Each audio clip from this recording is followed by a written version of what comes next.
আসসালামু আলাইকুম দর্শক, স্বাগত জানাচ্ছি আরটিভি দুপুরের সংবাদে। আপনাদের সঙ্গে রয়েছি আমি আফসানা সুরাইয়া।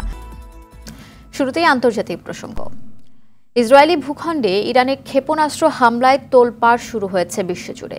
তেহরানের এই হামলাকে বড় ভুল মন্তব্য করে ইসরায়েলি প্রধানমন্ত্রী নেতানিয়াহু হুঁশিয়ারি দিয়ে বলেন, এজন্য ইরানকে চড়া মূল্য দিতে হবে।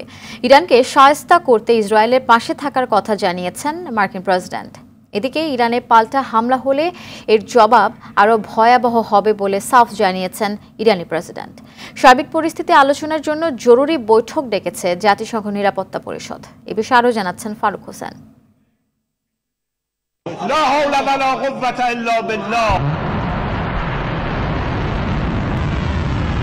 ইসমাইল হানিয়া হাসান নাসরুল্লাহর মতো একের পর এক মিত্র হত্যা করে ইসরায়েল যখন লেবাননে স্থল অভিযান শুরু করেছে, সেদিনই দেশটিতে ভয়াবহ ক্ষেপণাস্ত্র হামলা চালালো ইরান।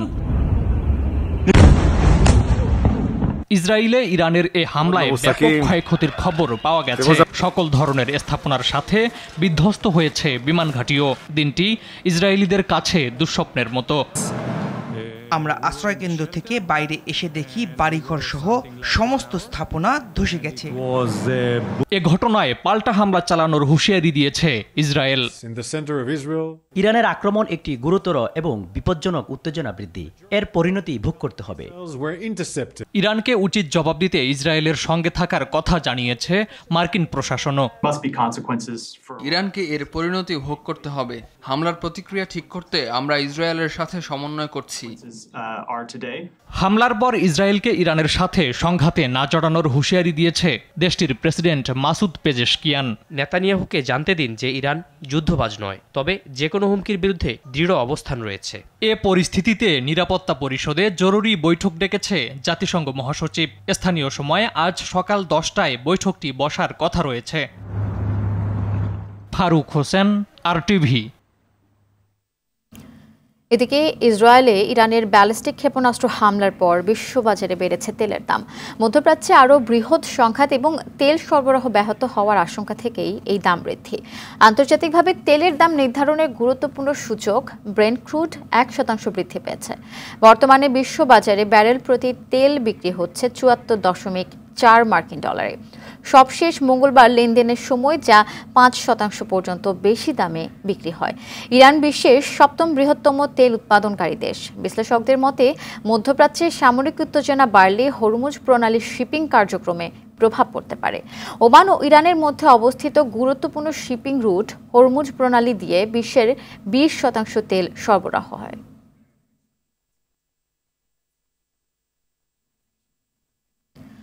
বৈষম্য বিরোধী ছাত্র আন্দোলনের সময় র্যাবের হেলিকপ্টার থেকে গুলি ছোড়া হয়নি। বিক্ষোভ দমনে টিয়ারশেল নিক্ষেপ করা হয়েছিল বলে দাবি করেছে সংস্থাটির গণমাধ্যম শাখা। অন্যদিকে সাগররুনি হত্যাকাণ্ডে 100বারের বেশি সময় প্রতিবেদন দিতে ব্যর্থ হয়েও নিজেদের ব্যর্থতা খুঁজে পায়নি র্যাব। দুপুরে রাজধানীর কাউরান বাজারে মিডিয়া সেন্টারে ব্রিফিংয়ে এসব কথা জানায় র্যাব। বাকিটা জানাচ্ছেন সুফিয়ান ফারাবি।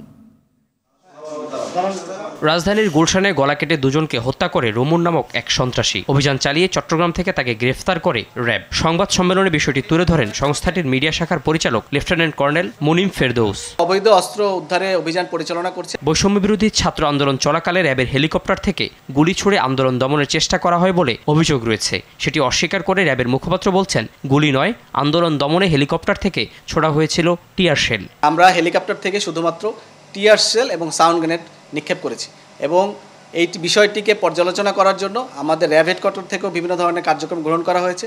তার মাধ্যমেই কিন্তু আমরা নিশ্চিত হয়ে আপনাদেরকে বলছি। এ সময় সাগররুনি হত্যাকাণ্ডের তদন্ত নিয়ে র্যাবের ব্যর্থতার কারণ জিজ্ঞেস করা হলে বিষয়টি এড়িয়ে যান তিনি। 6 মাসের একটি সময় দেওয়া হয়েছে, যেটি এপ্রিল মাসে তাদেরকে জমা দেওয়ার জন্য বলা হয়েছে এবং সেই বিষয়ে যদি র্যাবেরও কোনো সহায়তা লাগে আমরা প্রস্তুত আছি, আমরাও সেখানে সহায়তা করব। সাম্প্রতিক গণহত্যার সঙ্গে জড়িত ক্ষমতাচ্যুত আওয়ামী লীগের ঊর্ধ্বতন নেতাদের দেশত্যাগের বিষয়ে কোনো তথ্য ছিল না বলেও দাবি করা হয়।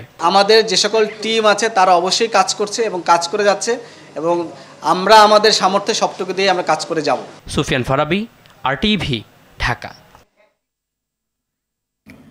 সাবেক প্রধানমন্ত্রী শেখ হাসিনার শিল্প ও বিনিয়োগ বিষয়ক উপদেষ্টা সালমান এফ রহমানের 7 দিনের রিমান্ড মঞ্জুর করেছেন আদালত। এদিকে নোয়াখালী 4 আসনের সাবেক এমপি একরামুল করিম চৌধুরীকে কারাগারে পাঠানো হয়েছে। সাবেক এমপি সালাম মুর্শিদিকে 10 দিনের রিমান্ড দিয়েছেন আদালত। এছাড়া আব্দুর রৌফ, নাসা গ্রুপের চেয়ারম্যান নজরুল ইসলাম, সাবেক প্রধানমন্ত্রীর মুখ্য সচিব কামাল নাসির চৌধুরী ও বসুন্ধরা গ্রুপের কোঅর্ডিনেটর আদনান ডিবি হেফাজতে আছেন। আতিকার রহমানের রিপোর্টে বিস্তারিত দেখুন। ঢাকা জেলার নবাবগঞ্জ ও দোহার থানায় করা পৃথক দুটি হত্যা চেষ্টা মামলায় সাবেক প্রধানমন্ত্রী শেখ হাসিনার বেসরকারি শিল্প ও বিনিয়োগ উপদেষ্টা সালমান এফ রহমানকে 7 দিনের রিমান্ডে নিয়ে জিজ্ঞাসাবাদ করার অনুমতি দিয়েছে আদালত। ঢাকা চিফ জুডিশিয়াল ম্যাজিস্ট্রেট আদালত এই আদেশ দেন। এর আগে সালমান এফ রহমানকে আদালতে হাজির করা হয়। দোহার এবং নবাবগঞ্জের সাবেক অবৈধ এমপি সালমান এফ রহমানকে আজকে দোহার একটি হত্যা চেষ্টার মামলায় এবং নবাবগঞ্জের একটি হত্যা চেষ্টার মামলায় আজকে আদালতে হাজির করা হয়। বিজ্ঞ আদালত উভয়ের বক্তব্য শোনার পর রিমান্ড মঞ্জুর করেন এবং তাকে তদন্তকারী কর্মকর্তার হেফাজতে প্রদান করেন। নোয়াখালী 4 আসনের সাবেক সংসদ সদস্য একরামুল করিম চৌধুরীকে কারাগারে পাঠানোর নির্দেশ দিয়েছেন আদালত। মঙ্গলবার রাতে চট্টগ্রামের খুলশী থানার আবাসিক এলাকা থেকে তাকে গ্রেফতার করা হয়। এ সময় 26,200 মার্কিন ডলার, 2,100 সিঙ্গাপুরের মুদ্রা ও 10 লাখ টাকা উদ্ধার করা হয়। খুলনা 4 আসনের সাবেক সংসদ সদস্য আব্দুস সালাম মুর্শিদিকে রাজধানী ভাটারা থেকে গ্রেফতার করেছে র্যাব। গুলশান এলাকা থেকে ঢাকা মহানগর গোয়েন্দা পুলিশ গ্রেফতার করেছে বাংলাদেশ ব্যাংক অ্যাসোসিয়েশনের সভাপতি ও নাসা গ্রুপের চেয়ারম্যান নজরুল ইসলাম মজুমদারকে। এছাড়া সাবেক প্রধানমন্ত্রী শেখ হাসিনার মুখ্য সচিব ও উপদেষ্টা কামাল আব্দুল নাসের, সাবেক যুব ক্রীড়া সচিব মেজবাউদ্দিন আহমেদ এবং বসুন্ধরা গ্রুপের কোঅর্ডিনেটর আদনানকে গ্রেফতার করেছে ডিবি পুলিশ। অন্যদিকে কুষ্টিয়া 4 আসনের সাবেক এমপি আব্দুর রৌফকে গ্রেফতার করেছে র্যাপিড অ্যাকশন ব্যাটালিয়ন। বিএনপি কর্মী হৃদয় হত্যা মামলায় রিমান্ড শেষে ডায়মন্ড ওয়ার্ল্ডের ব্যবস্থাপনা পরিচালক দিলীপ কুমার আগরওয়ালাকে কারাগারে পাঠানোর আদেশ দিয়েছেন আদালত।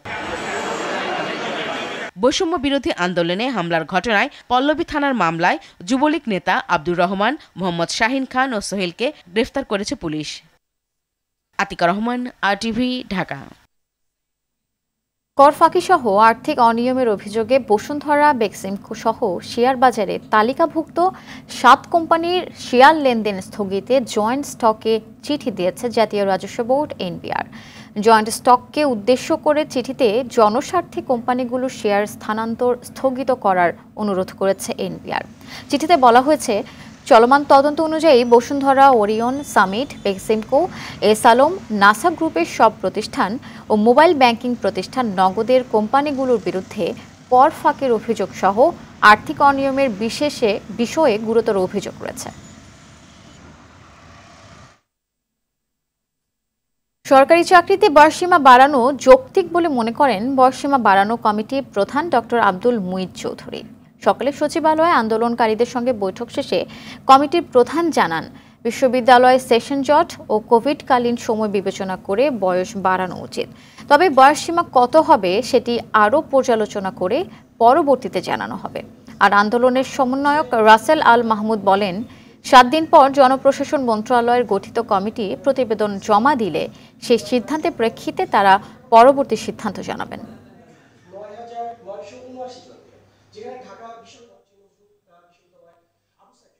আমরা শুনবো, তাদের সঙ্গে আলাপ আলোচনা করবো, আমরা সার্বিক পরিস্থিতিতে কি করা যায় সেটা আমাদের 7 দিনের মধ্যে দিতে হবে। তো ইনশাআল্লাহ আমরা চেষ্টা করবো 7 দিনের মধ্যে দিতে। আমাদের কথা শুনেছেন এবং আমাদের দাবি যৌক্তিক। এই যৌক্তিকতার নিরিখে আমাদের আলোচনাগুলোকে ছাড়া অ্যাপ্রিসিয়েট করেছেন।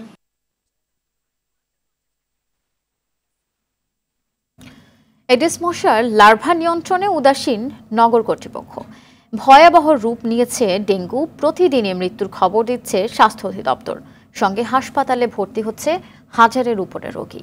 এবছর এখন পর্যন্ত 166 জনের প্রাণ কেড়ে নিয়েছে এডিস মশা। দেশে গত একদিনে ডেঙ্গু আক্রান্ত হয়ে হাসপাতালে ভর্তি হয়েছেন 1144 জন রোগী। এবছর হাসপাতালে ভর্তি ডেঙ্গু রোগীর সংখ্যা বেড়ে দাঁড়িয়েছে 32,082 জনে। চিকিৎসকরা বলছেন, সমন্বিত উদ্যোগ গ্রহণ করা না হলে এর ভয়াবহতা কমানো সম্ভব নয়। আক্রান্তদের অভিযোগ, সিটি কর্পোরেশন ঠিকমতো কাজ না করায় মশার আক্রমণ কমছে না, ফলে বেড়েই চলছে ডেঙ্গু রোগীর সংখ্যা। চিকিৎসকরা বলছেন, জ্বর হবার সঙ্গে সঙ্গে চিকিৎসকের পরামর্শ নিতে হবে। হঠাৎ করে একদিন দেখি রাত্রিতে প্রচণ্ড ঘুম হচ্ছে, সকালবেলা উঠতে পারতেছি না, তারপর দেখি দাঁড়াতে পারতেছি না, শুধু বমি হয় আর বমি হয়। পরে দিলাম জ্বর ভাব, পরে চেক করলাম, টেস্টে ধরা পড়লো। আমার ছেলেটার লোক শুক্রবার দিন রাতে থেকে জ্বর। প্রথম যেদিন টেস্ট করেছি সেদিন ছিল 2,03,000, আর একদিন পরে প্লাটিলেট 30,000 চলে আসছে। আজ শুভ মহালয়া, শুরু হলো সনাতন ধর্মাবলম্বীদের বৃহৎ উৎসব দুর্গাপূজার আনুষ্ঠানিকতা। মহালয়াকে বরণের মধ্য দিয়ে পূজার চিরচেনা সেই উৎসবে মেতেছেন হিন্দু ধর্মাবলম্বীরা। এবার দোলায় চড়ে স্বর্গলোক থেকে পৃথিবীতে আসবেন মা দুর্গা। দেবী স্বর্গলোকে বিদায় নেবেন গজে চড়ে। ভক্তদের আশা, মা দুর্গার এই আগমন বিনাশ করবে সকল অশুভ শক্তির। মানুষের মাঝে বাড়বে সম্প্রীতি ও ভালোবাসা। সুফিয়ান ফারাবির আরও একটি রিপোর্ট দেখুন। ভোরের আকাশে সূর্য উঁকি দিতেই দেবী দুর্গার আগমনকে স্বাগত জানাতে ঢাকার বিভিন্ন মন্দিরে শুরু হয় প্রার্থনা। সকল অশুভ শক্তিকে ধ্বংস করতে এসেছেন দেবী দুর্গা। এর মধ্য দিয়ে শুরু হয়েছে সনাতন ধর্মাবলম্বীদের সবচেয়ে বড় ধর্মীয় উৎসব দুর্গাপূজার আয়োজন। মা আসছে শান্তি নিয়ে, যাতে সব শান্তিমতো হয় সেভাবে কামনা করি। দেবীর কাছে প্রত্যাশা আমরা সবাই যেন সুস্থ থাকি, সুন্দরভাবে থাকতে পারি, দেশ যেন স্থিতিশীল থাকে, আমাদের এই পূজার সময়টা যেন আমরা খুব ভালোভাবে উপভোগ করতে পারি। সম্প্রীতির দেশ বলেই আমাদের পাশে, আমাদের হিন্দু সম্প্রদায়ের পাশে আমাদের মুসলিম ভাইরা আমাদের পাশে এগিয়ে আসছে। 5ই আগস্টের পর আমাদের যে পরিবর্তন এসছে, পরিবর্তন আবার সবাই সে আনন্দে ভাসতেছি। দুষ্টের দমন ও শিষ্টের পালনের বার্তা নিয়ে আসা দেবী দুর্গা পরাজিত করবেন সকল অসুর শক্তিকে, এমনটাই চাওয়া হিন্দু ধর্মাবলম্বীদের। সেই সঙ্গে নিরাপদ ও নিশ্চিন্তে এবারের দুর্গাপূজা পালন করতে পারবেন বলেই প্রত্যাশা তাদের। উৎসব মুখর একটা পরিবেশে আমরা পূজা উদযাপন করে থাকি। আমরা নিরাপত্তার বিষয় নিয়ে কখনো ভাবি না বা চিন্তিত নয়। আমরা সকলে বাঙালি, হিন্দু, বৌদ্ধ, খ্রিস্টান, মুসলিম সমস্ত জনগোষ্ঠীকে নিয়ে সহাবস্থান করার যে শিক্ষা, সেই শিক্ষা মহালয়া থেকে সৃজিত হয়। দোলায় চড়ে পৃথিবীতে আসবেন মা দুর্গা, বিদায় নেবেন গজে চড়ে। ফলে একদিকে প্রাকৃতিক দুর্যোগ, রোগ ও মহামারীর প্রাদুর্ভাব বেড়ে যাওয়ার আশঙ্কা তৈরি হয়েছে, অন্যদিকে প্রচুর ফসল উৎপাদনের আশা করা হচ্ছে। সুফিয়ান ফারাবি, RTV, ঢাকা। ঢাকাসহ দেশের বিভিন্ন জেলায় সন্ধ্যা থেকে আগামী 3 দিন দমকা হাওয়া, বজ্রপাত সহ হালকা থেকে মাঝারি ধরনের বৃষ্টির সম্ভাবনা রয়েছে। এ সময় তাপমাত্রা 2 থেকে 3 ডিগ্রি কমে যাবে বলে জানিয়েছে আবহাওয়া অধিদপ্তর। আবহাওয়াবিদ মনোয়ার হোসেন জানান, সক্রিয় মৌসুমি বায়ু প্রভাবে দেশের উপকূলীয় এলাকা, উত্তর বঙ্গোপসাগর এবং সমুদ্র বন্দরগুলোর উপর দিয়ে ঝোড়ো হাওয়া বয়ে যেতে পারে। সেজন্য দেশের 4টি সমুদ্র বন্দরে 3 নম্বর স্থানীয় সতর্ক সংকেত দেখাতে বলা হয়েছে। সেপ্টেম্বর মাসে দেশের স্বাভাবিকের চেয়ে 33% বেশি বৃষ্টি হয়েছে। চলতি মাসেও স্বাভাবিকের চেয়ে বেশি বৃষ্টি হতে পারে। এ সময় ভারী বৃষ্টির কারণে দেশের কিছু অঞ্চলে স্বল্পমেয়াদী বন্যার আশঙ্কাও রয়েছে। সেই সঙ্গে এই মাসে বঙ্গোপসাগরে একাধিক লঘুচাপ সৃষ্টি হতে পারে, যার মধ্যে একটি রূপ নিতে পারে নিম্নচাপ বা ঘূর্ণিঝড়ে। পাহাড় ধসের আশঙ্কাও আছে। আগামী 24 ঘন্টায় বিশেষ করে রংপুর, রাজশাহী এবং ময়মনসিংহ এই সকল জায়গায় হয়তো অনেকাংশেই বৃষ্টি হবে, কিন্তু অন্যত্র বিশেষ করে খুলনা, বরিশাল, চট্টগ্রাম এবং সিলেট, ঢাকা সহ এই সকল জায়গায় কিন্তু অধিকাংশ জায়গায় ভারী এবং কোথাও কোথাও অতি ভারী বৃষ্টিরও সম্ভাবনা রয়েছে। যে 1 থেকে 2টি লঘুচাপ সৃষ্টি হতে পারে সাগরে, এবং সেটা একটি নিম্নচাপ এবং পরবর্তীতে সেটা ঘূর্ণিঝড়ের রূপ নিতে পারে। 1 থেকে 2 ডিগ্রি তাপমাত্রা কমে যাবে এবং এটা কন্টিনিউয়াসলি হয়তো 4 তারিখ পর্যন্ত এই অবস্থা থাকতে পারে। সেনাবাহিনীর মধ্যস্থতায় 52 ঘণ্টা পর নবীনগর চন্দ্রা মহাসড়কের অবরোধ প্রত্যাহার করেছে শ্রমিকরা। এতে নবীনগর চন্দ্রা ও ঢাকা আরিচা মহাসড়কে যান চলাচল স্বাভাবিক হতে শুরু করেছে। শ্রমিকরা জানায়, আশুলিয়া বার্ডস গ্রুপের 4টি কারখানা লে অফ ঘোষণা করলে শ্রমিকরা পাওনা পরিশোধের দাবি তোলে। পরে বকেয়া পরিশোধের সময়সীমা 3 মাস বৃদ্ধির নোটিশ টাঙিয়ে দেয় কর্তৃপক্ষ। এতে বিক্ষুব্ধ হয়ে সড়ক অবরোধ করেন শ্রমিকরা। দুপুরে বার্ডস গ্রুপের চেয়ারম্যানকে আটকের পর সেনাবাহিনীর আশ্বাসে সড়ক অবরোধ তুলে নেয় শ্রমিকরা।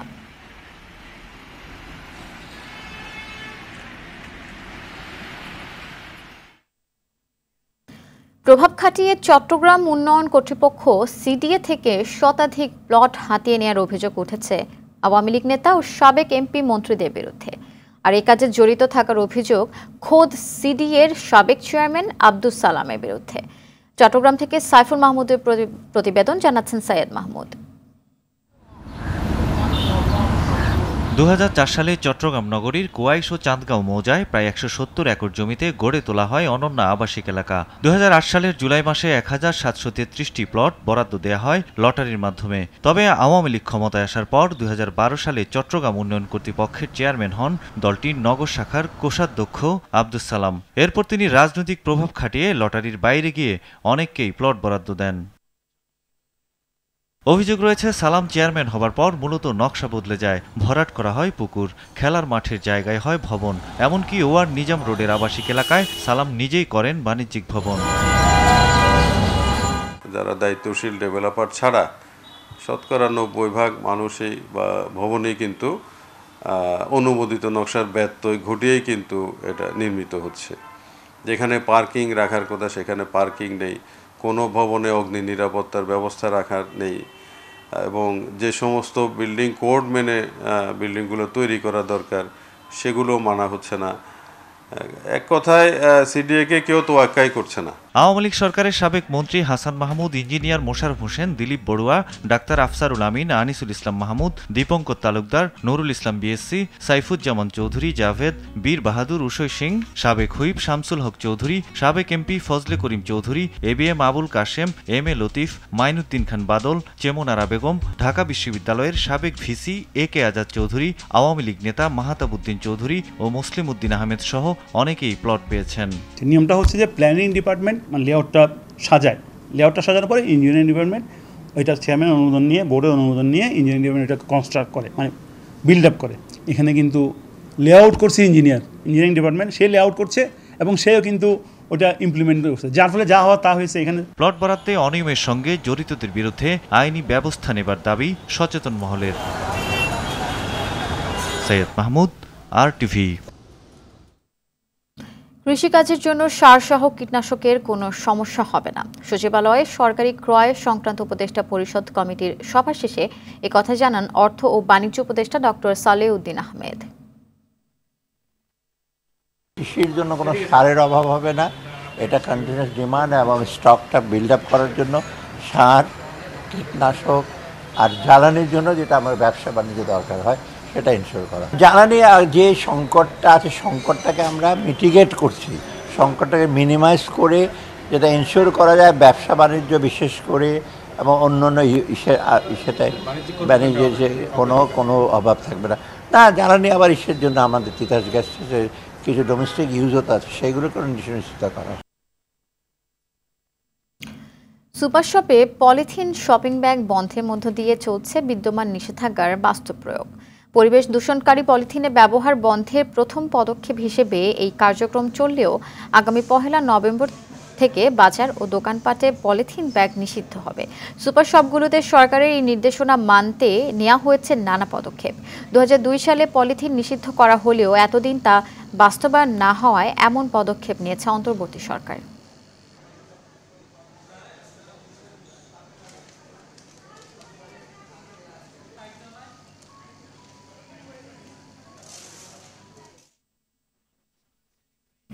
খাগড়াছড়ি টেকনিক্যাল স্কুল অ্যান্ড কলেজের শিক্ষক আবুল হাসনাত মোহাম্মদ সোহেল রানাকে পিটিয়ে হত্যার পর পরিস্থিতি নিয়ন্ত্রণে জেলায় 144 ধারা জারি করেছে প্রশাসন। অপ্রীতিকর ঘটনা এড়াতে মঙ্গলবার দুপুরে অনির্দিষ্টকালের জন্য 144 ধারা জারি করার বিষয়টি নিশ্চিত করেন জেলা প্রশাসক মোহাম্মদ শহীদুজ্জামান। জানা যায়, ধর্ষণের অভিযোগে মঙ্গলবার দুপুরে টেকনিক্যাল স্কুল অ্যান্ড কলেজের শিক্ষক আবুল হাসনাত মোহাম্মদ সোহেল রানাকে পিটিয়ে হত্যা করে বিক্ষুব্ধ পাহাড়ি শিক্ষার্থীরা। পরে বিষয়টি পাহাড়ি বাঙালির সংঘাতে রূপ নিলে হামলা, ভাঙচুর ও লুটপাটের ঘটনা ঘটে।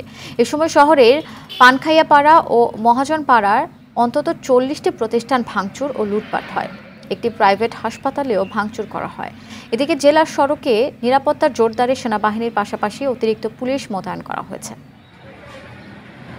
ঘূর্ণিঝড় হেলেনের কারণে সৃষ্ট উদ্ভূত পরিস্থিতিতে ব্যাহত হয়েছে যুক্তরাষ্ট্রের আসন্ন নির্বাচনী প্রচারণার কাজ।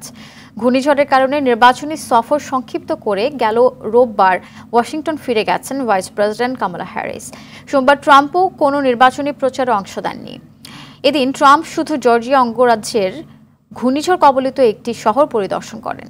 ঘূর্ণিঝড় হেলেনের তাণ্ডবে যুক্তরাষ্ট্রের শতাধিক মানুষের প্রাণহানি হয়েছে। ঘূর্ণিঝড়ের কারণে লাখ লাখ মানুষকে বিদ্যুৎবিহীন অবস্থায় কাটাতে হয়েছে।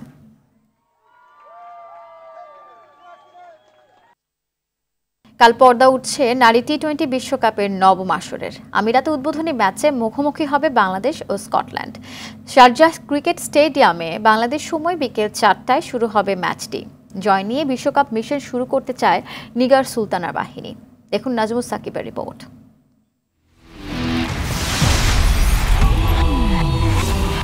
স্বাগতিক হয়েও ভিন দেশে টি-20 বিশ্বকাপে অংশ নেবে বাংলাদেশ। রাজনৈতিক পরিস্থিতি বিবেচনায় নারীদের টি-20 বিশ্বকাপের ভেন্যু আমিরাতে সরিয়ে নেয় বিশ্ব ক্রিকেটের নিয়ন্ত্রক সংস্থা আইসিসি। তবে ভেন্যু হারালেও স্বাগতিক হিসেবেই আসরে লড়বে টাইগার্সরা। সবশেষ 4 বিশ্বকাপের একটিতেও জয়ের মুখ দেখেনি বাংলাদেশ। সেই খরা কাটাতে চায় নিগার সুলতানার দল। স্কটল্যান্ডের বিপক্ষে ম্যাচ দিয়ে বিশ্ব আসর শুরু হওয়ায় প্রথম ম্যাচেই জয়ের ব্যাপারে আত্মবিশ্বাসী লাল সবুজের মেয়েরা। স্কটিশদের বিপক্ষে অতীত পরিসংখ্যান ও আমিরাতে বিশ্বকাপের আগে পাকিস্তানের বিপক্ষে একমাত্র প্রস্তুতি ম্যাচে জয় সেই আত্মবিশ্বাসের পালে দিচ্ছে একটু বাড়তি হাওয়া। উদ্বোধনী ম্যাচে জয় পেলেই সেরা 4-এ যাওয়ার দৌড়ে বাংলাদেশের গ্রুপে থাকা ইংল্যান্ড, ওয়েস্ট ইন্ডিজ ও দক্ষিণ আফ্রিকার বিপক্ষে প্রতিযোগিতায় টিকে থাকবে টাইগার্সরা। তাই বড় স্বপ্ন না দেখে ম্যাচ বাই ম্যাচ লড়াইয়ের পরিকল্পনা বাংলার মেয়েদের। নাজমুস সাকিব, RTV। দর্শক, দুপুরের সংবাদ এ পর্যন্তই। সবশেষ সংবাদ জানতে যে কোনো মোবাইল ফোন থেকে 2414 নম্বরে ডায়াল করুন। জেলা সংবাদ বিকেল 4:05টায় দেখার আমন্ত্রণ রইল। এতক্ষণ সাথে থাকার জন্য অসংখ্য ধন্যবাদ।